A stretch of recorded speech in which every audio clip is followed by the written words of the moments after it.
بسم اللہ الرحمن الرحیم۔ السلام علیکم ناظرین، پروگرام لاجک کے ساتھ میں ہوں آپ کا ہوسٹ شہزاد صغیر الدین۔ ناظرین، پچھلے پروگرام میں ہم نے مستشرقین کے ان سوالات کا ذکر کیا تھا جو حضرت ابوبکر صدیق رضی اللہ تعالیٰ عنہ کے دور میں انہوں نے کیے تھے، جو تدوین قرآن پر تھے۔ آج جو ہم سوالات کو ڈسکس کرنے جا رہے ہیں وہ حضرت عثمان غنی رضی اللہ تعالیٰ عنہ کے دور میں تدوین قرآن پر ہیں۔ میرے ساتھ موجود ہیں محترم جناب محمد محمود اختر صاحب، یہ ڈین ہیں faculty of Islamic studies Punjab university کے اور چیئرمین ہیں department of Islamic studies Punjab university کے، اور ان کے ساتھ تشریف فرما ہیں محترم جناب ڈاکٹر محمد اکرم ورک صاحب، یہ ایسوسیٹ پروفیسر ہیں گورنمنٹ کالج گجرانوالہ کے۔ تو آئیے ناظرین پروگرام کا آغاز کرتے ہیں۔ ڈاکٹر صاحب، سب سے اہم اعتراض جو مستشرقین کرتے ہیں وہ کہتے ہیں کہ حضرت عثمان غنی رضی اللہ تعالیٰ عنہ نے اپنی نعوذ باللہ سیاست چمکانے کی وجہ سے قرآن پاک کی تدوین کی۔ اس اعتراض کے بارے میں آپ کا کیا خیال ہے؟ بسم اللہ الرحمن الرحیم، الحمدللہ رب العالمین، والصلاة والسلام علی رسول الکریم، اما بعد۔ آپ نے حضرت عثمان غنی رضی اللہ عنہ کے دور میں جمع قرآن کے حوالے سے یہ سوال اٹھایا ہے۔ یہ سوال مستشرقین کا ایک عام سا سوال ہے کہ گویا حضرت عثمان غنی رضی اللہ عنہ نے محض اپنی سیاست چمکانے کے لیے اور لوگوں میں اپنے آپ کو پاپولر کرنے کے لیے قرآن مجید جو ہے اس کی جمع کا ایک سلسلہ شروع کیا۔ جی، اس میں یہ بات ذہن میں رکھنی چاہیے کہ حضرت عثمان غنی رضی اللہ عنہ نے قرآن مجید کو جمع نہیں کیا۔ قرآن مجید جمع تو عہد نبوی کے اندر ہی موجود تھا، پھر حضرت ابوبکر صدیق رضی اللہ عنہ کے دور میں تمام صحابہ کرام کے اجماع کے ساتھ متفقہ طور پر ایک سرکاری نسخہ مرتب کیا گیا۔ یہ نسخہ جو ہے اس کے بارے میں سب صحابہ کو مکمل طور پر پتہ چل گیا تھا کہ اب یہی وہ متن ہے جو نبی کریم صلی اللہ علیہ وسلم نے ہمیں دیا تھا۔ گویا قرآن کے متن کا تعین حضرت ابوبکر صدیق رضی اللہ عنہ کے دور میں سب صحابہ کے سامنے آ گیا تھا۔ میں ذرا تھوڑا سا عرض کرنا چاہوں گا جی کہ حضرت عثمان رضی اللہ عنہ جو ہیں انہوں نے قرآن مجید کے جمع کرنے کا جو کام کیا ہے یہ کوئی بلا وجہ نہیں کیا۔ یہ روایت موجود ہے کہ حضرت حذیفہ بن الیمان رضی اللہ عنہ ایک لشکر کے ساتھ گئے ہوئے تھے وسط ایشیا کے علاقے میں۔ وہاں انہوں نے یہ دیکھا کہ جو عہد نبوی کے اندر قرآن کے بعض الفاظ کو ایک سے زیادہ طریقوں سے پڑھنے کی اجازت دی گئی تھی۔ میں اس کو بھی تھوڑا سا واضح کر دوں کہ جب قرآن مجید نازل ہوا تو عرب کے بہت سارے قبائل جو تھے وہ موجود تھے۔ قرآن کے بعض الفاظ کو پروناؤنس کرنا، ان کی الفاظ کی ادائیگی جو ہے بعض قبائل کے لیے مشکل تھی۔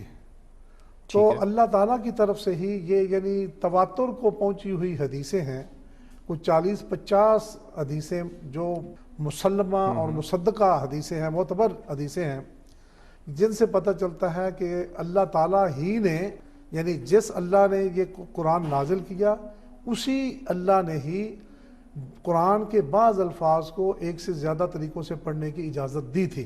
ٹھیک ہے، تو انہی جو قبیلے تھے انہی قبیلوں کے لہجے پر قرآن پاک کو پڑھنے کی اجازت دی گئی۔ بعض الفاظ کو پڑھنے کی اجازت تھی، بعض ہے کو عین پڑھتے تھے۔ اچھا، یہ صرف بعض الفاظ ہیں یا پوری صورتیں ہیں؟ بعض الفاظ ہیں۔ تو ہم اپنے محاورے میں بھی دیکھ سکتے ہیں کہ کتنے ایسے الفاظ ہیں کہ جو مثلا پنجاب کا رہنے والا آسانی سے وہ ادا کر سکتا ہے۔ مثلا پنکھا ہے لفظ، اگر ہمارا ایک پٹھان بھائی وہ پنکھا کبھی نہیں کہہ سکتا، وہ پنکھا کہتا ہے۔ اس طریقے سے کتنے سارے الفاظ ہیں کہ جو ایک علاقے کے لوگ ادا کر سکتے ہیں، دوسرے علاقے کے ان کے لیے مشکل ہے۔ تو پھر اسی سہولت کی خاطر کہ لوگوں کو جو ان کے بس میں نہیں ہے کہ ایک ہی انداز سے ان الفاظ کو ادا کر سکیں، اللہ تعالیٰ نے لوگوں کی سہولت کی خاطر بعض الفاظ جن کی ادائیگی مشکل تھی بعض قبائل کے لیے، ان کو ایک سے زیادہ طریقوں سے پڑھنے کی اجازت دے دی۔ اب یہ صحابہ کرام جنہوں نے ان 7 حروف میں نبی پاک صلی اللہ علیہ وسلم قرآن مجید سیکھا اور پڑھا تھا، آپ صلی اللہ علیہ وسلم کی وفات کے ساتھ ہی صحابہ تبلیغ دین کے لیے پوری دنیا کے اندر پھیل گئے۔ اب حضرت عثمان غنی کا جو دور ہے، کم و بیش یعنی 30-40 لاکھ مربع میل کے درمیانی اتنی وسیع مملکت تھی۔ حضرت عمر کے زمانے میں 30 لاکھ مربع میل تھی، حضرت عثمان کے زمانے میں 40 لاکھ مربع میل کے۔ اب صحابہ تبلیغ دین کے لیے پوری دنیا کے اندر پھیل گئے تھے۔ ان صحابہ نے نبی پاک صلی اللہ علیہ وسلم کو سے جس انداز سے قرآن پڑھا تھا، جس عرب پر قرآن پڑھا تھا، انہوں نے مثلا کچھ صحابہ بصرے میں جا کے آباد ہو گئے، انہوں نے اپنا تعلیمی مرکز قائم کر لیا۔ کچھ مصر چلے گئے، انہوں نے وہاں تعلیمی مرکز قائم کر لیا۔ کچھ اور کسی شہر پہ، کچھ مکے میں بیٹھ گئے، کوئی مدینے میں بیٹھ گئے۔ ان صحابہ نے جس طریقے سے کی بجائے جس حرف پر قرآن مجید پڑھا ہوا تھا نبی پاک صلی اللہ علیہ وسلم، انہوں نے اپنے شاگردوں کو بھی اس طریقے سے پڑھایا، اسی طریقے سے پڑھانا شروع کر دیا۔ اب ایک وقت گزر چکا تھا جب حضرت حذیفہ بن الجمان حضرت عثمان غنی کے زمانے میں وسط ایشیا کے علاقے آذربائیجان میں گئے، تو انہوں نے دیکھا کہ یار وہ جو اجازت تھی نا بعض الفاظ کو ایک سے زیادہ طریقوں سے پڑھنے، یہ اجازت تھی۔ تو ایک بندے نے ایک صحابی سے ایک حرف پر پڑھا ہوا ہے، دوسرے نے دوسرے حرف پر پڑھا ہوا، وہی جو لفظ ہے وہ دوسرے ٹھیک ہے، حالانکہ یہ غلطی نہیں تھی، وہ بھی ٹھیک تھا، وہ بھی ٹھیک تھا۔ وہ ایک جائز حرف پر پڑھ رہا تھا، دوسرا بھی دوسرے انداز سے پڑھ رہا تھا۔ تو حضرت حذیفہ بن الجمان جب واپس تشریف لائے تو انہوں نے حضرت عثمان غنی رضی اللہ عنہ سے اس بات کا تذکرہ کیا کہ اے امیر المومنین، لوگ یہ جو اجازت ہے نا ایک سے زیادہ الفاظ سے انداز سے پڑھنے کی، اس کو لوگ اختلاف بنا رہے ہیں، یہ اختلاف کا باعث بن رہا ہے کہ ایک صحابی کہہ رہا ہے میں نے اس انداز میں پڑھا ہے، دوسرا کہہ رہا ہے میں نے اس انداز میں پڑھا ہے۔ حضرت عثمان کی بصیرت یہ تھی کہ انہوں نے ایک اجازت کی وجہ سے، اجازت کا لفظ میں بار بار استعمال کر رہا ہوں، ایک اجازت کی وجہ سے جب قرآن جیسی کتاب میں اختلاف پیدا ہو رہا تھا ادائیگی کے اعتبار سے، تو آپ حضرت عثمان غنی رضی اللہ عنہ نے پھر اس چیز کو کہا کہ اب نا وہ صحابہ کو ایک رسم الخط پر اکٹھا کر دیا جائے تاکہ سارے لوگ، تو یہ حضرت عثمان کی سیاسی پالیسی نہیں تھی، یہ وقت کی ضرورت تھی۔ وقت کی ضرورت تھی۔ حضرت عثمان رضی اللہ تعالیٰ عنہ نے کوئی سیاست چمکانے کے لیے جو قرآن پاک کا جو رسم الخط تھا اس کو تبدیل نہیں کیا، بلکہ یہ اس دور کی ضرورت تھی۔ ڈاکٹر صاحب یہی سوال میں آپ سے دوبارہ ریپیٹ کرتا ہوں کہ آپ کا کیا خیال ہے کہ حضرت عثمان رضی اللہ تعالیٰ عنہ نے نعوذ باللہ اپنی سیاست چمکانے کے لیے ایک خط پر جمع نہیں کیا تھا بلکہ یہ ضرورت تھی اس دور کی، کیا کہتے ہیں آپ اس بارے میں؟ بسم اللہ الرحمن الرحیم۔ ابھی ڈاکٹر صاحب نے اس چیز کی وضاحت کی ہے، میں اس پر کچھ چیز مزید ایڈ کرتا ہوں کہ یہ اصل میں اس دور کی ضرورت تھی۔ دیکھیے کہ ایسا معاملہ نہیں تھا کہ آپ نے کوئی نیا رسم الخط اختیار کیا ہے، بلکہ اصلاً بات یہ ہے کہ حضرت حفصہ رضی اللہ تعالیٰ عنہ کے پاس جو قرآن مجید کا نسخہ حضرت صدیق اکبر رضی اللہ تعالیٰ عنہ کے دور میں تیار کردہ وہ وہاں رکھا گیا، اسی کو انہوں نے اڈاپٹ کیا ہے، اسی رسم الخط کو سوائے ایک لفظ کے باقی کہیں ہمیں روایات کے اندر کوئی اختلاف نظر نہیں آتا کہ تابوت لفظ ہے، وہ تا گول ہونی چاہیے یا لمبی تا کے ساتھ۔ تو یہ جب کمیٹی بنائی گئی تھی حضرت زید بن ثابت رضی اللہ تعالیٰ عنہ کی، تو پھر یہ بھی تو فرمایا گیا تھا، حضرت عثمان غنی رضی اللہ تعالیٰ عنہ نے فرمایا تھا کہ اس کو قریش کے لہجے میں لکھا جائے، اگر کہیں پہ اختلاف ہو تو قریش کے لہجے میں لکھا جائے۔ جی، قریش کا لہجہ بلکہ رسم الخط، رسم الخط جسے ہم کہتے ہیں، قریش کے رسم الخط میں اگر کہیں اختلاف ہو تو قریش کے رسم الخط کو اختیار کیا جائے۔ لہٰذا آپ نے اصلاً لوگوں کے جو ڈاکٹر صاحب نے ابھی بات فرمائی، بڑی یہ اہم بات ہے کہ یہ جو اجازت تھی وہ اجازت جب لوگوں کے درمیان اختلافات کا باعث بن رہی ہے تو آپ نے لوگوں کو ایک رسم الخط اور اس رسم الخط کے نتیجے میں قریش کا جو لہجہ تھا اس کی طرف توجہ دلائی ہے۔ دیکھیں حضرت عثمان غنی رضی اللہ تعالیٰ لوگوں کو ایک رسم الخط پر جمع کر سکتے تھے، لیکن ایک لہجہ اختیار کرنا اور اس پر مجبور کرنا یہ عملاً ممکن نہیں تھا۔ اس کے بعد بھی لوگوں نے اپنے اپنے انداز میں قرآن مجید کو پڑھا ہے، لیکن اب باقاعدہ طور پر جو سرکاری طور پر یا باقاعدہ حکومت کی سطح پر جو انتظام ہوا وہ یہ ہے کہ یہ رسم الخط ہے اور قریش کا لہجہ اسی کو لوگ اختیار کرنے کی کوشش کریں. اگر کسی جگہ پر کوئی مسئلہ ہے, آپ دیکھیں کہ جو قرہ آپ نے ساتھ بھیجے, وہ قرہ بھی بڑی دلچسپ بات یہ ہے کہ ان میں سے بہت سارے لوگ صحابہ اور ان کے شاگرد اور کئی لوگ جو ہیں بعد میں جو قرہ بڑے بڑے نامور قرہ ہوئے ہیں وہ سارے کے سارے عجمی تھے. اصل میں یہ اس چیز کی طرف گویا کہ توجہ دلائی جا رہی ہے کہ اگر آپ کوشش کریں دیگر قبائل سے ہونے کے باوجود تو آپ قریش کے لہجے کو, رسم الخط تو آپ نے اختیار کر لیا, تو یہ لہجہ اختیار کرنا بھی مشکل نہیں ہے. آپ کوشش اس میں کریں. اور بڑے بڑے نامور قرہ جو تھے وہ قریش سے تعلق نہیں رکھتے تھے, تو آپ نے اصلاً لوگوں کو ایک رسم الخط اور اس رسم الخط کے نتیجے میں کوشش کی کہ لوگ ایک لہجے کی طرف بھی آہستہ آہستہ جو آئیں. یہ اگر یہ حکمن بات نہیں تھی. اس کا مطلب ہے کہ حضرت عثمان رضی اللہ تعالیٰ عنہ نے صرف اور صرف خود ہی نہیں بلکہ پوری کی پوری مشاورت سے یہ سارا کام سر انجام دیا. بالکل وہی کمیٹی جو حضرت ابوبکر صدیق رضی اللہ تعالیٰ عنہ کے دور میں جمع و تدوین قرآن میں شریک رہی, وہی کمیٹی دوبارہ, بلکہ اس سے بھی یہ بڑی کمیٹی تھی. اور اس میں ابھی ڈاکٹر صاحب نے یہ اشارہ کیا کہ بعض صحابہ جو تھے دیگر قبائل کے, مثلاً وہ ہا نہیں پڑھ سکتے تھے, حتی حین کو حضرت ابن مسعود جیسے صحابی جو حزیل کے اندر, بنو حزیل کے اندر جن کی پرورش ہوئی ہے, تو وہ اس کو اتائین پڑھتے تھے.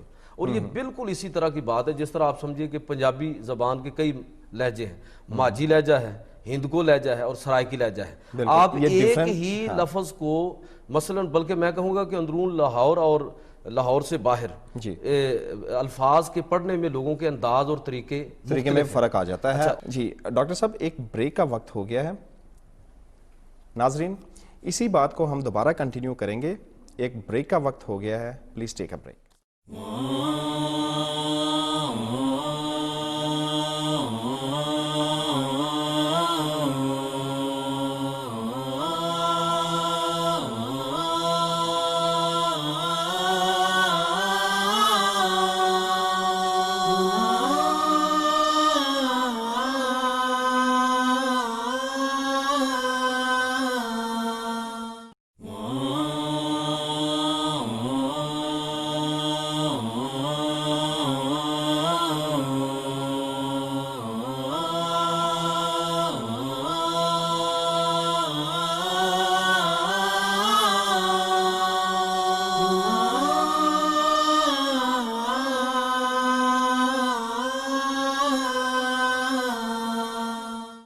جی ویلکم بیک ناظرین.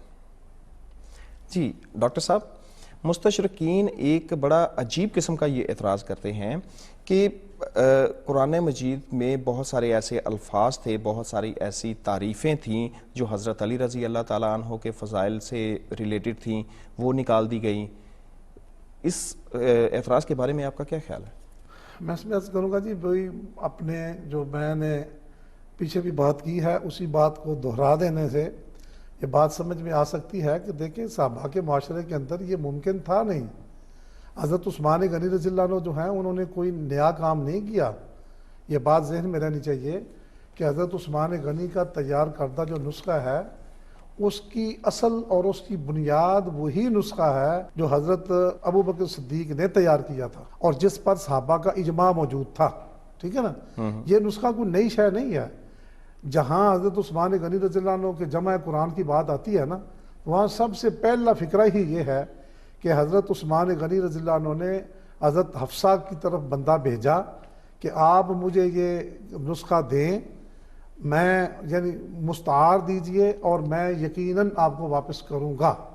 تو وہی نسخہ لیا, نسخہ بھی وہی, پھر اس کے چیف ایڈیٹر جو حضرت زید بن ثابت وہ بھی وہی, اور حضرت عثمان نے یہ کوئی اپنے طور پر اکیلے نہیں کیا بلکہ پہلے سے زیادہ بڑی ایک کمیٹی بنا دی جس کے اندر کہا جاتا ہے کہ 12 ارکان تھے جس کمیٹی کے. اور پھر وہی بات دہرائی جائے تو کوئی حرج نہیں ہے کہ صحابہ کے معاشرے کے اندر اس بات کا امکان ہی کوئی نہیں ہے. میں تو حضرت عثمان غنی رضی اللہ عنہ کے حوالے سے کہوں کہ ان کی چھوٹی چھوٹی باتوں پر لوگوں نے اعتراض کیے, لیکن اس بات پر کسی نے کوئی اعتراض نہیں کیا کہ آپ نے قرآن مجید کے اندر گڑبڑ کر دی. اگر کی ہوتی تو کیا صاحب جنہوں نے فتنہ کھڑا کیا تھا حضرت عثمان کے خلاف وہ اس پر چپ رہتے وہ کہ صحابہ چپ نہیں رہ سکتے تھے اس میں. اور پھر اہل بیت جو ہیں وہ اس میں میں عرض کروں کہ علامہ ابن حزم رحمۃ اللہ علیہ بڑے ہمارے جید جو پلرز ہیں مسلمانوں کی تاریخ کے، وہ فرماتے ہیں کہ بالفرض اگر کوئی یہ کام کرنا چاہتا بھی کہ گڑبڑ کر دے قرآن مجید کے اندر تو ممکن ہی نہیں تھا. دیکھنا 40 لاکھ مربع میل کا علاقہ ہے، اور قرآن مجید کے حفظ کی طرف لوگوں کی اتنی توجہ ہے کہ نبی پاک صلی اللہ علیہ وسلم نے کتنی ترغیبیں دی. دیکھیں نا، ہم نبی پاک صلی اللہ علیہ وسلم کے زمانے سے 1400 سال سے زیادہ وقت گزر چکا ہے. اب اس قرآن مجید کو حفظ کرنے کا کتنا شوق ہے اس وقت. کسی بندے کے گھر میں روٹی ہو کہ نہ ہو، اس کو یہ شوق ہوتا ہے کہ میرا بچہ حفظ کر جائے. غریب لوگ حفظ کرتے ہیں، تو اس زمانے میں حفظ کا کتنا شوق ہوگا. تو جو لوگ تھے اس وقت، وہ قرآن میں اولین جو ان کے شوق کی باتیں تھی دین کے حوالے سے، ان میں قرآن مجید کا حفظ تھا. اب 40 لاکھ مربع میل کے علاقے کے اندر مسلمان سینوں میں قرآن لے کر پھیلے ہوئے ہوں، تو کسی نے کیسے وہ گڑبڑ کر ان کے سینوں سے کون نکال سکتا ہے قرآن؟ بالکل. خدا خاص اگر حضرت عثمان نے گڑبڑ کی بھی تو یہ کوئی ایسی کوئی بات نہیں کہ پرنٹڈ کتاب تھی اور آپ نے کہا کہ یہ نسخے ضبط ہو گئے ہیں اور نئے نسخے چھاپ دیے، ایسی بات نہیں تھی. ان کے سینوں سے کس نے نکالا؟ نمبر 2 کہ حضرت علی رضی اللہ عنہ جو ہیں وہ حضرت عثمان کے بعد ہی خلیفہ بنے ہیں نا. اہل بیت کا مرکز تھے، وہ تمام مسلمانوں کا مرکز حضرت علی رضی اللہ عنہ، اور انہوں نے حکومت کی ہے. ٹھیک ہے، تو حضرت علی کے بارے میں یہ کہا بھی جاتا ہے کہ رسول اللہ صلی اللہ علیہ وسلم کے دنیا سے تشریف لے جانے کے وقت انہوں نے ایک نسخہ خود تیار کیا تھا، اگرچہ یہ ملا کسی کو نہیں آج تک، لیکن روایت موجود ہے کہ نسخہ حضرت علی نے بھی تیار کیا تھا، لیکن وہ ترتیب نزولی پر یا کیسے بھی کر. حضرت علی خود حافظ قرآن تھے، تو خود حکومت کے خلیفہ بھی تھے. تو اگر خدا خاصہ حضرت عثمان نے گڑبڑ کر دی تھی تو حضرت علی اس کو پھر بحال کر سکتے تھے، جبکہ ہمیں کوئی اس طرح کی کوئی چیز نہیں ملتی. تو یہ بات لوگوں کا اپنا ایک خیال ہے، ایک وہم ہے. اس حوالے سے اگر مجھے تھوڑا سا ٹائم دیں. جی آپ کا بالکل، آپ کا گفتگو انشاءاللہ جاری رہے گی. میں ایک دو چیزوں کو نا تھوڑا سا جی، میں اصل میں تھوڑے سے آپ کے بھی کمنٹس لینا چاہوں گا. ڈاکٹر صاحب نے جو بات کی ہے میں اسے آگے بڑھاتا ہوں کہ دیکھیے یہ جو اعتراض ہے نا، اس کی اصل بنیاد ابن ابی داؤد کی کتاب ہے کتاب المصاحف، اور شیعہ جو حدیث کی کتابیں ہیں ان میں بعض روایات ایسی کثرت سے، بعض تو نہیں بلکہ کثرت سے روایات موجود ہیں. ان کی تعداد اگر سینکڑوں میں کہوں تو یہ مبالغہ نہیں ہوگا. لیکن آپ دیکھیے کہ اہل سنت ہوں یا اہل تشیع، دونوں کی کتابوں سے جو روایات لی گئی ہیں، یہ اہل سنت کے ہاں ابن ابی داؤد اس کی کوئی حیثیت نہیں. کتاب المصاحف جو ایڈٹ کی ہے کتاب، یہ آرتھر جیفری نے یہ اعتراض بنیادی طور پر اٹھایا. اچھا دیکھیے کہ اس نے material for the history of the text of the Quran, اس کے اندر یہ اعتراض اٹھایا. تو سوچنے والی بات یہ ہے کہ ابن ابی داؤد کی جو کتاب المصاحف ہے اس کا اہل سنت کے ہاں درجہ کیا ہے، ایک چیز. اچھا دوسری طرف آپ چلے جائیں کہ اہل تشیع کے حوالے سے جن روایات کو بنیاد بنا کے ابھی ڈاکٹر صاحب نے فرمایا کہ اہل بیت کے حوالے سے یہ نکال دی گئی ہیں اور یہ اس میں تحریف ہوئی ہے، یہ 40 پارے تھے اور وغیرہ وغیرہ. اب یہ جتنی باتیں ہیں، کیا اہل تشیع کے جو جید علماء ہیں کیا ان کے ہاں یہ روایات قابل قبول ہیں؟ تو میں یہ پورے شرح صدر کے ساتھ عرض کر رہا ہوں کہ اہل سنت کے ہاں کتاب المصاحف کی کوئی حیثیت نہیں، اور ان کے ہاں وہ ساری کی ساری روایات جو تحریف قرآن پر مبنی ہیں ان کی کوئی حیثیت نہیں.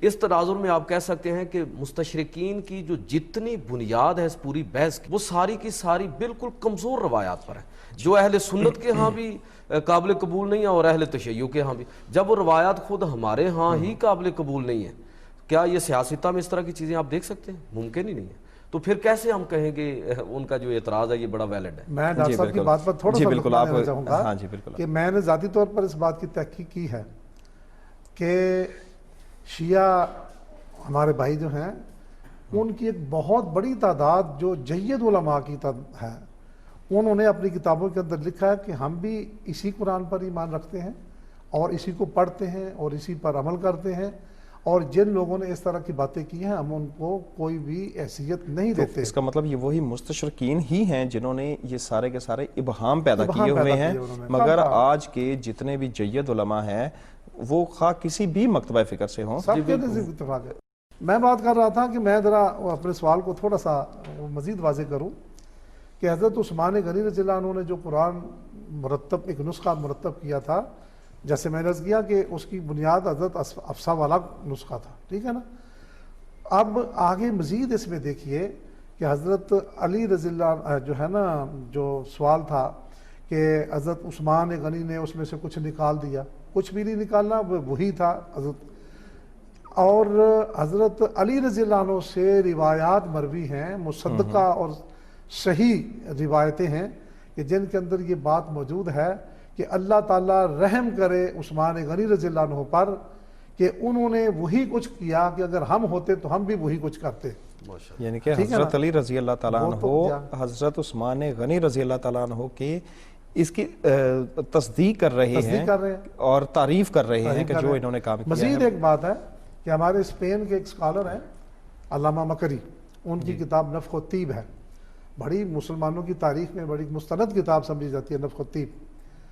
تو نفخ الطیب کے اندر مکری نے یہ لکھا ہے کہ حضرت عثمان غنی رضی اللہ عنہ جو نسخہ تیار کیا تھا اس کے اینڈ پر یہ لکھا ہوا تھا کہ یہ وہ نسخہ ہے جس پر صحابہ، تمام صحابہ نے اجماع کیا ہے، اور اس کے بعد اکابر صحابہ کے نام لکھے ہوئے ہیں. تو آج بھی مکری موجود ہے، اور وہ واقعی جن لوگوں نے تحقیق کی ہے انہوں نے اس کی بات کی تائید کی ہے انہوں نے کہ واقعی حضرت عثمان والے نسخے کے اخیر میں صحابہ کے نام بھی لکھے ہوئے ہیں، اور لکھا ہوا ہے کہ یہ وہ نسخہ ہے جس پر صحابہ کا اجماع ہوا تھا. تو اس لیے کوئی ایسی بات جو ہے وہ غلط فہمیاں پیدا کرتے چلے گئے تو وہ ان کی تو حد نہیں ہے.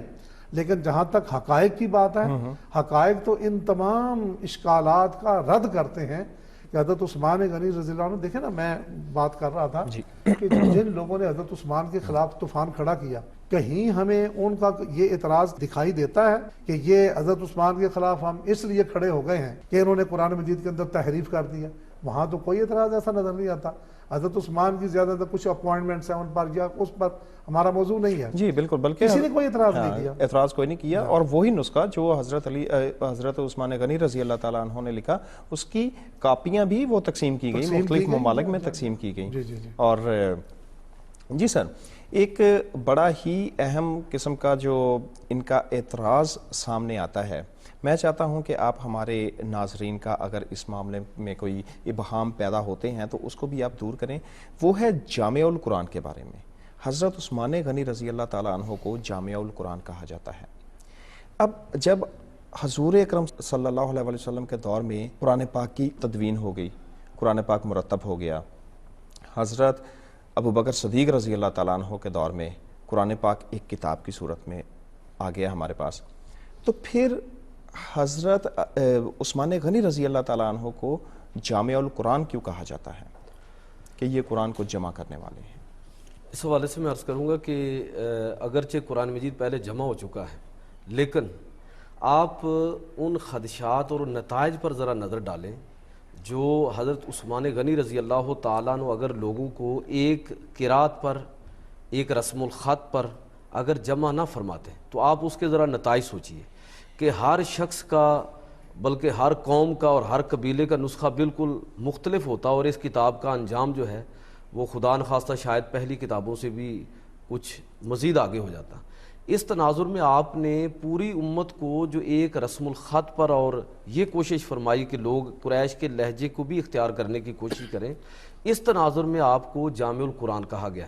ورنہ اصلاً یہ بات آپ کی ٹھیک ہے کہ قرآن مجید نبی صلی اللہ علیہ وسلم کے دور میں جمع ہو گیا، اس کے بعد جو مزید اس میں بہتری لائی جا سکتی تھی جمع و تدوین کے حوالے سے وہ حضرت ابو بکر صدیق رضی اللہ تعالیٰ عنہ. تو آپ کو جو جامع القرآن کہا جاتا ہے تو وہ ان معنوں میں ہے کہ پوری امت کو آپ نے ایک رسم الخط پر اور ایک قرات پر اور ایک لہجے پر جمع فرمایا ہے. اس تناظر میں آپ کو جامع القرآن کہا. اسی بات کو ہم کنٹینیو کریں گے.